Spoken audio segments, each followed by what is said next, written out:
What if the kindest thing you've ever done was something no one thought mattered every morning at 4:30 a.m., before the sleepy town of Lexington stirred? Rachel Mendez unlocked the doors to Sweet Maple Bakery. The scent of cinnamon and rising yeast wrapped around her like a second skin as she tied her apron and started kneading dough beneath the hum of warm lights. For most, this was just another bakery. For Rachel, it was a quiet haven and home to a habit she never spoke about. By 6 a.m., the first tray of golden croissants was cooling by the window. That's when she'd do it. She'd wrap one fresh pastry in wax paper, pour black coffee into a thermos, and slip out the back door. Her path was always the same, through the alley past the fence to the weathered bench by the bus stop. He was already there, always. The elderly man never spoke. His silver-streaked hair curled beneath a knit cap, his coat faded and threadbare. He never begged, never looked directly at her, just nodded once when she placed the food beside him. Rachel never asked his name, he never offered it. And that was the quiet agreement between them. No questions, just kindness. Again, her coworker Melanie muttered one morning, watching from the kitchen door. "You know, he's probably not even grateful." Rachel didn't answer, she just went back to her dough. When the bakery got a new manager, he praised her pastries but raised an eyebrow during her review. "It's admirable," he said. "But some customers don't feel comfortable seeing that man out back. Maybe consider donating to a shelter instead." Rachel nodded. But the next day she came in 15 minutes earlier. The whispers didn't stop. Wasting food. One of these days he'll follow her in. Too soft for her own good. But Rachel wasn't doing it for them. She still remembered one rainy December morning when she'd left her own scarf on the bench next to the pastry. The next day he was gone, but in his place was a napkin with shaky pencil writing, "Thank you for seeing me as a person." She folded that note and tucked it into her wallet. She never told anyone. But each morning as she carried food to the bench, that single sentence reminded her some people needed food. Others just needed to be seen. Would you keep doing good, even if the world called you naive? It didn't take long for Rachel to notice the glances. They weren't the curious kind, more like polite disapproval wrapped in passive-aggressive smiles. Melanie, the newest hire, had a talent for theatrical whispers. One morning, while loading a tray of muffins, she leaned a little too loudly toward a customer. She's been feeding that guy behind the shop for years, every single day. The customer blinked. "Really?" Melanie shrugged. "Sweet girl, but a little too trusting." You know, Rachel in the back kneading dough heard every word. She didn't flinch. She never did. Still, the sting was real, not from the judgment itself, but from the casual way people dismissed something she held sacred. They didn't see the quiet dignity in the man's nod.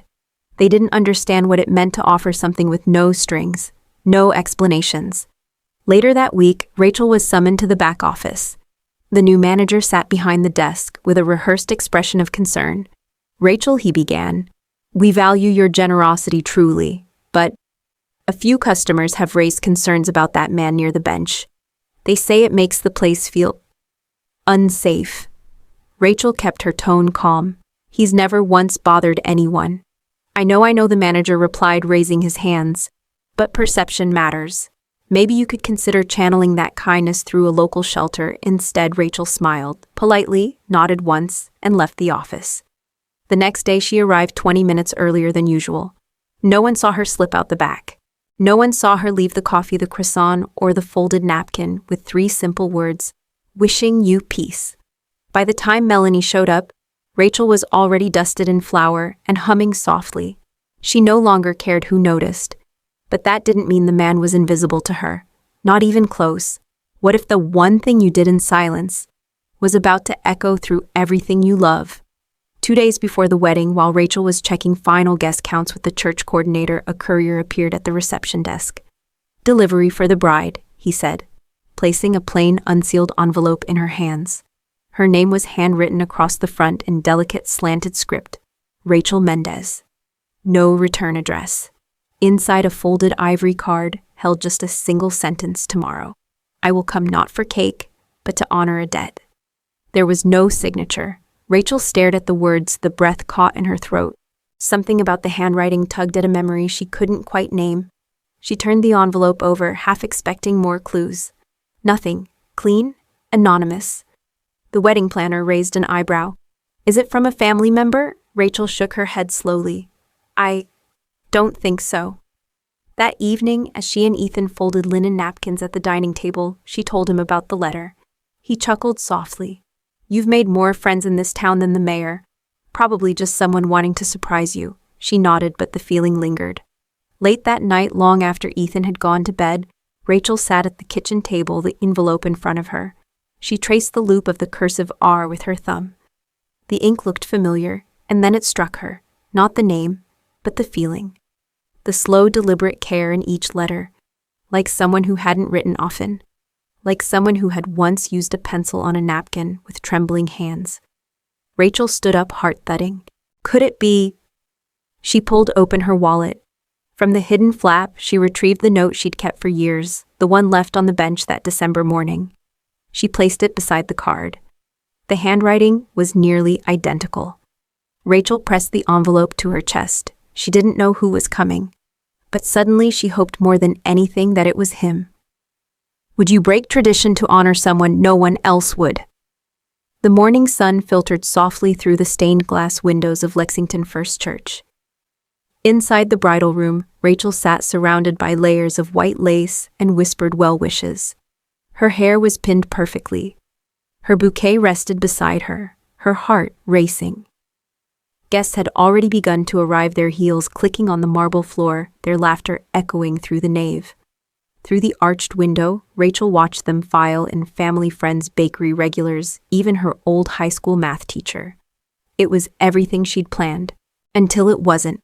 At the church entrance, standing alone on the front steps, was a figure out of place. A man in a suit, not new, but pressed.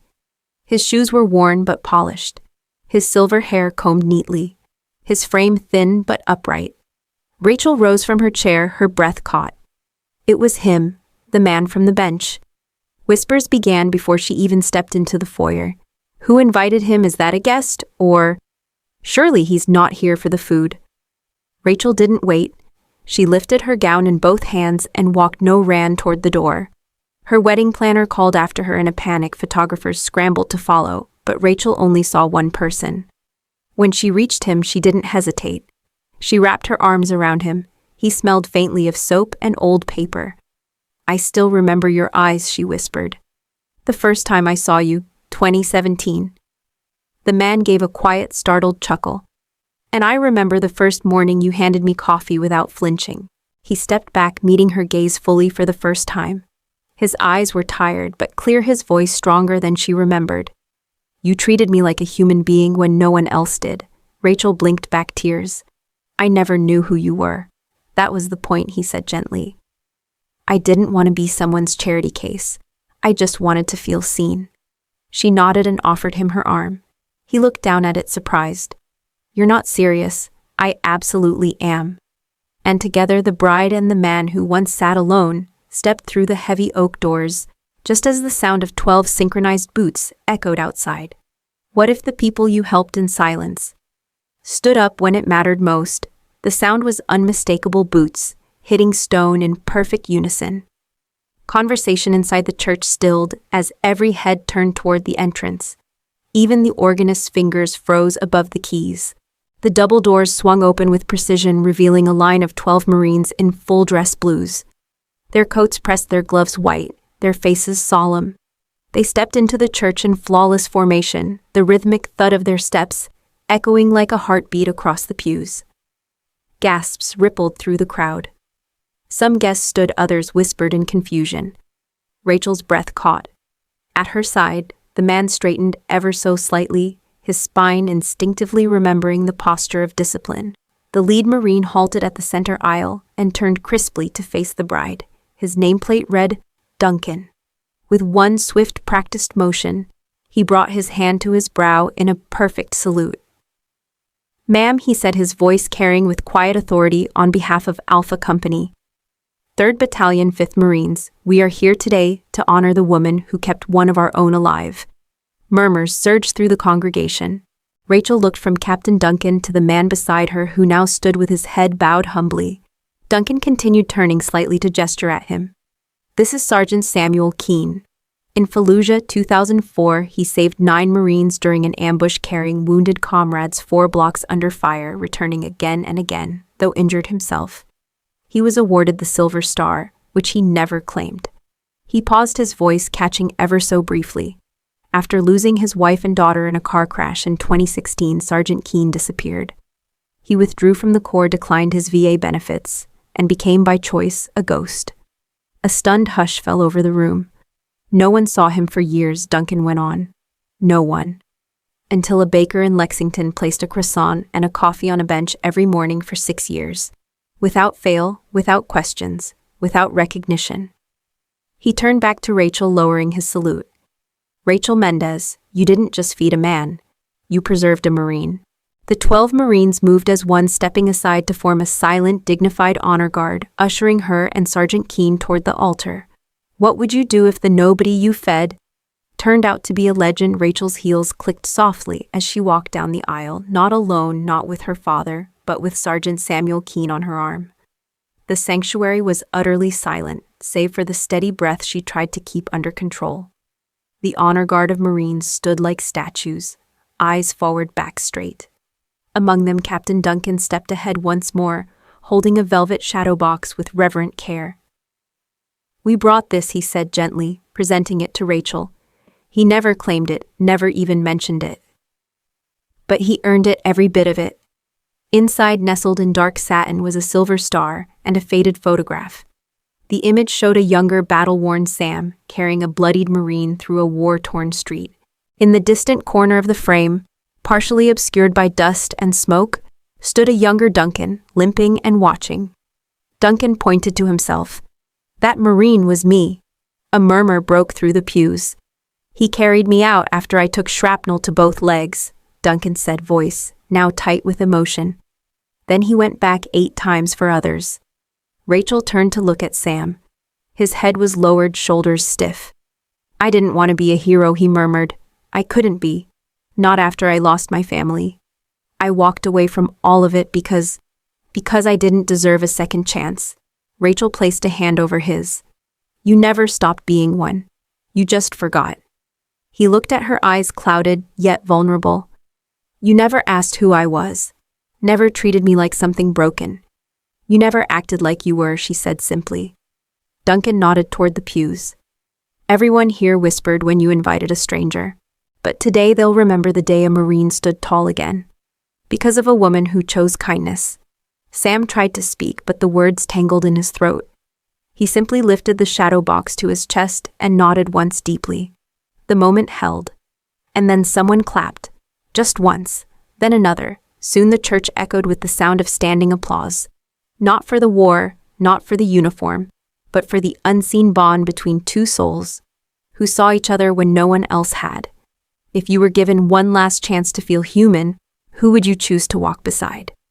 The clapping subsided slowly, leaving a stillness even more powerful than sound. Rachel stood beside Sam, his shoulders trembling slightly. Not from weakness, but from the unfamiliar weight of being seen.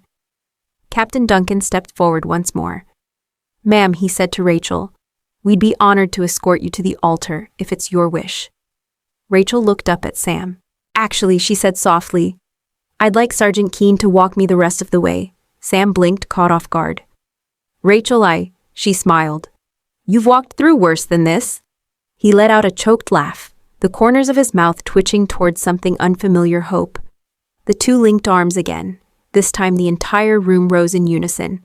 Not in confusion, not in protest, but in reverence. As they began their walk toward the altar, the 12 Marines flanked them, forming a path of quiet honor beneath the vaulted ceiling of the sanctuary. Rachel could feel the weight of every stare, but for the first time, none of them made her shrink. She wasn't the girl who gave too much. She wasn't the foolish baker who fed a ghost. She was someone who had seen a soul worth saving before the medals, before the military honors, before the truth. Halfway down the aisle, Sam stopped. His voice was steady, but soft. I don't have much, Rachel. I'm not even sure I have a place in this world anymore. Rachel shook her head. You gave me something no one else could. What's that? A reminder that kindness never disappears. It just waits. At the altar, Ethan stood, eyes wide and glassy. He stepped forward, extended a hand to Sam, and said, "Sir, it would be an honor if you'd stand with us." Sam took it, his grip strong. Rachel kissed Ethan gently on the cheek. And then, standing between the man she loved and the man she once saved without knowing, Rachel realized something simple and stunning. This wasn't just her wedding, it was a redemption ceremony, and every step she took was proof that grace doesn't need an audience, just a place to land. What happens when quiet kindness becomes a legacy louder than medals? After the wedding, life didn't return to normal because normal was no longer enough. Rachel and Ethan used the modest gifts from their registry and a small donation from an anonymous Marine to start something they dreamed about quietly for years. A breakfast program for homeless veterans. They called it the Quiet Table. No press release, no fundraiser gala. Just a small wooden table beneath the awning behind Sweet Maple Bakery. A simple sign carved by Ethan's own hands: feeding one person can save an entire life. Every morning before sunrise, Rachel was back at her workbench, whisking rolling baking with the same quiet care she'd shown for years. But now, instead of leaving one wrapped croissant on the bench, there were full trays of warm food, thermoses of coffee, and handwritten notes tucked into napkins. "You matter. Rest easy today. You're not forgotten." Word spread not through social media, but through whispers.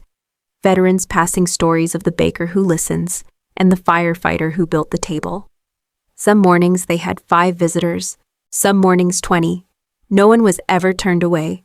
Rachel kept Sam's original note framed above the serving counter. "Thank you for seeing me as a person." Beneath it, she'd added her own words in pen. "Everyone who sits at this table has a story worth knowing." Sam never returned to the quiet table.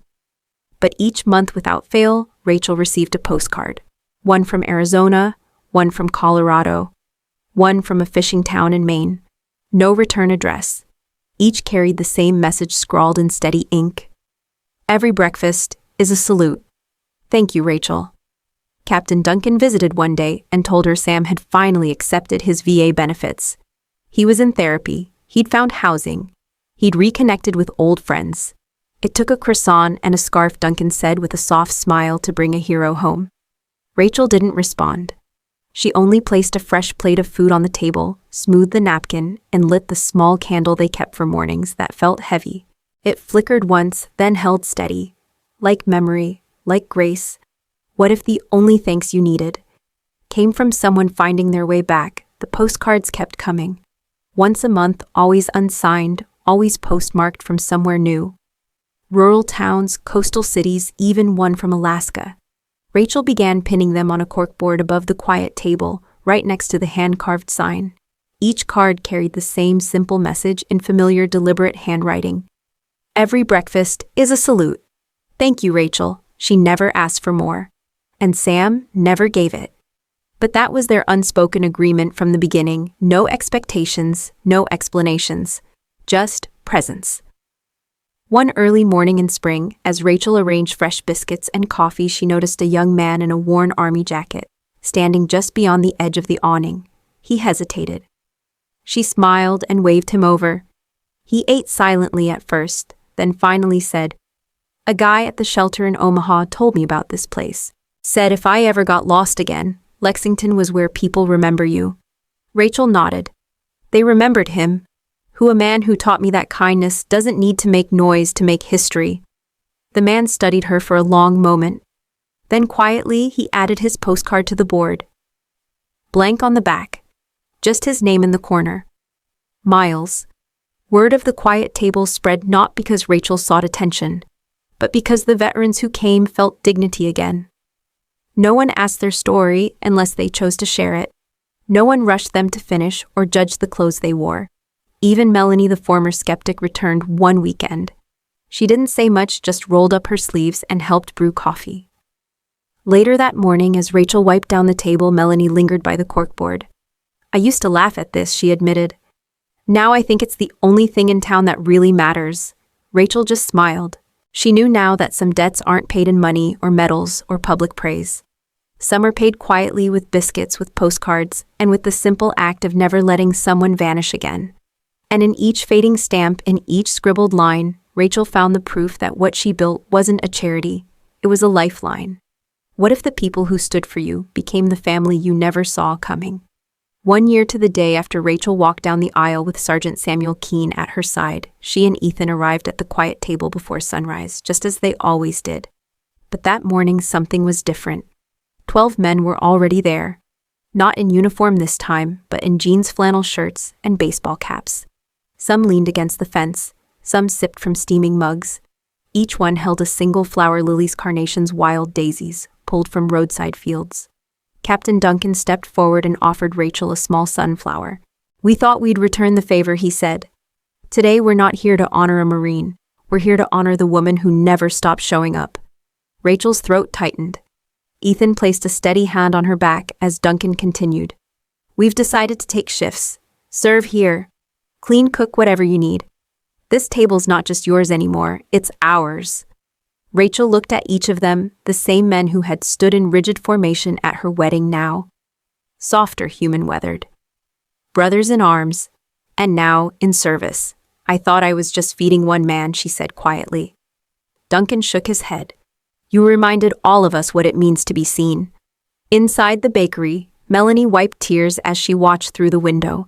Customers slowed as they passed the alley, catching glimpses of something they couldn't name but somehow understood. Rachel turned to the corkboard. Alongside Sam's first note and the many postcards was a new addition, a framed photo sent weeks earlier. It showed Sam standing tall in front of a modest home in Montana, a therapy dog by his side, and the same scarf Rachel had once given him draped over his shoulders. On the back he'd written, "I found peace, because you gave me breakfast." Ethan leaned close and whispered, "When I married you, I thought I was getting a wife. I didn't know I was gaining a battalion." Rachel laughed, then wiped her eyes. "Not just a battalion, a family. The kind of family you don't inherit, the kind you choose, and the kind that chooses you back."